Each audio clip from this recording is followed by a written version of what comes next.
pie recipe with a rival baker, launched into a passionate, comical tirade. She accused him of culinary treason, her words flying fast and sharp. Ricky, utterly bewildered and entirely innocent of the pie-related accusations, tried desperately to defend his honor. He insisted that he loved her pies exclusively and would never dream of sharing the recipe. The argument escalated into a theatrical display of miscommunication, with both sides passionately defending their positions based on entirely incorrect information. The crowd watched, captivated by the hilarious drama unfolding before them. Ultimately, the misunderstanding proved too vast to bridge in that moment. Susan, choosing her pride and her secret recipe, decided it was best they part ways. She walked away, leaving Ricky standing bewildered next to a very calm, beautiful horse. Though initially shocked, Ricky soon realized that the dramatic end to the relationship was perhaps a blessing in disguise. Their dynamic, while passionate, was undeniably chaotic. His friends gathered around him, offering comforting words and gentle pats on the back. They reminded him that true love should bring peace, not constant theatrical conflict. Ricky nodded, a sense of calm washing over him. He had tried his best, he had made a grand gesture, and he had learned a valuable lesson about compatibility. As the evening settled into a comfortable, quiet rhythm, the core trio, Ricky, Julian, and Bubbles, found themselves sitting together, reflecting on the day's extraordinary events. Bubbles, sensing the emotional weight of the moment, decided it was time to speak from his heart. He asked for their undivided attention, his voice uncharacteristically serious but brimming with profound love. He looked deeply at his two oldest friends. He spoke of the passage of time, noting that they were no longer young men prone to reckless adventures. He gently but firmly pointed out that their constant pursuit of easy paths and secretive schemes was holding them back from realizing their true potential. He urged them to look in the mirror, to truly see the capable, strong men they were meant to be. He reminded them that breaking rules and taking shortcuts ultimately benefited no one and only led to disappointment and instability. Bubbles shared his own journey, his pride in building a legitimate, honest business. He wanted the same profound sense of security and accomplishment for his dearest friends. He painted a poignant picture of the future, emphasizing that true wealth is found in the enduring bonds of family and the quiet comfort of a life lived with integrity. He implored them to leave the chaos behind, to embrace responsibility, and to walk a path of honesty. If they truly loved him, and if they truly loved themselves, he said, they would make a change. His words hung in the quiet night air, heavy with truth and ringing with undeniable sincerity. Ricky and Julian listened in silence, the profound wisdom of their friend sinking deep into their hearts. It was a wake-up call, a moment of profound clarity that shifted the trajectory of their lives forever. They nodded, a silent but powerful agreement passing between them.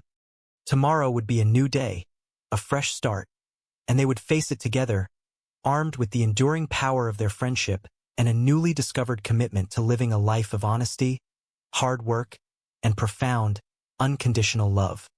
The night air in Halifax hung thick and heavy, carrying the scent of damp pine needles and the distant, salty promise of the ocean. The moon, a pale and solitary witness, cast long, silver shadows across the dense forest floor. Ricky stood at the edge of the clearing, his chest rising and falling with a mixture of exhaustion and profound, unfamiliar pride. For as long as he could remember, his life had been a series of chaotic missteps, a tangled web of shared mistakes with his lifelong friends, Julian and Bubbles. But tonight was different. Tonight belonged solely to him. He looked out over the hidden expanse of his secret harvest, the leaves rustling softly in the gentle wind. A quiet smile, rare and genuine, touched the corners of his mouth. He took a deep breath, letting the cool air fill his lungs, and spoke his truth into the silence of the woods. "This is a big, big night for me," Ricky murmured, his voice carrying a weight of realization. "I finally did something of my own, and it paid off. I mean, that is why things got fucked up in the past, because of fucking Julian and Bubbles." He paused, shaking his head slowly as he reflected on the years of shared schemes that always seemed to unravel at the seams. He had always relied on them, always waited for Julian to hold the glass and make the plan, always waited for Bubbles to be the voice of reason. But not this time. I finally got myself learned, he continued, a spark of pure determination in his eyes. You want something done right, you get it done by your own. He chuckled softly, a warm sound that acknowledged the clumsy but eager assistance he had received. Well, you helped a bit too, Ricky. Beside him, emerging from the shadows with the awkward enthusiasm of loyal followers, were Corey and Jacob. They looked at Ricky with an admiration that bordered on reverence.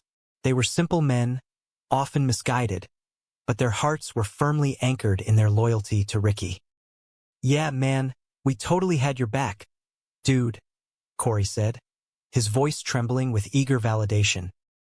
Ricky waved a hand, dismissing the interruption with gruff affection. Would you shut the fuck up? Cannot you see I am talking here? He turned his gaze back to the horizon, the dream of a secure future painting itself across the night sky. Anyway, I got this incredible backdoor deal with one of the dispensaries in Halifax. Cash. He let the word hang in the air. Cash. It meant freedom. It meant taking care of his daughter, Trinity. It meant finally proving to everyone, and to himself, that he was capable of success. Money, Ricky whispered, the word tasting like a promise. I am done. I finally fucking did it. And Julian and Bubbles are probably going to be a little pissed off if they find out. I was going to do it first, but I am just going to throw a massive party, and that will fix it. Parties fix everything. His logic was simple, deeply flawed, yet rooted in a profound desire to keep his makeshift family together. He believed in the healing power of celebration, in the ability of shared laughter and cold drinks to mend any fractured bond. Ricky turned to his companions, his demeanor shifting from reflective dreamer to focused leader. Okay, boys, just up here past this tree line. When we get there, no talking, no fucking around. We are going to get the plants cut down as fast as we fucking can, and get out of here before that cock-sucking sun comes up. Okay. Hells yeah, Jacob whispered, his skinny frame vibrating with nervous energy. Hey, do not worry, we got this, Ricky, Corey added, trying to sound brave. Hey, thanks for bringing us to the harvest, man. The forest was a sanctuary, a place of quiet anticipation, but the tranquility was an illusion. The trailer park had taught Ricky many lessons, the harshest being that peace was often just the deep breath before the storm. Suddenly, the rustling of leaves was violently interrupted by the heavy, ominous crunch of boots and the sharp, terrifying sound of metal engaging. Shadows detached themselves from the deeper darkness. What the fuck is that? Ricky hissed, his heart plummeting into his stomach. Is that the fucking cops? Cops, Corey squeaked, panic rising in his throat. A voice from the dark answered, harsh and unforgiving.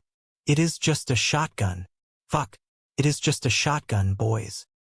Chaos erupted. The peaceful night shattered into a million jagged pieces. Ricky saw the silhouettes of rival growers, men who operated without the strange, honorable code of his own friends. Get the fuck up, you pussies, one of the attackers roared. Come on. What the fuck? Get back here. Fuck you. What the fuck are you doing? Oh, my fuck. No. No. Oh, my fucking God. Corey and Jacob screamed, their brave facades crumbling instantly as they scrambled for cover. Ricky stood frozen for a fraction of a second, watching his dreams of independence and security being violently ripped away. The plants he had nurtured, the future he had built with his own two hands, were being stolen. He felt a sharp, stinging pain in his arm as a spray of gravel and debris, kicked up by the commotion, struck him. I guess I should not be fucking surprised, Ricky yelled into the dark, a profound sadness mixing with his rage. Hermit crab. Poor bitches. Why does God and the rest of the world keep fishing me up the fucking ass? Fuck.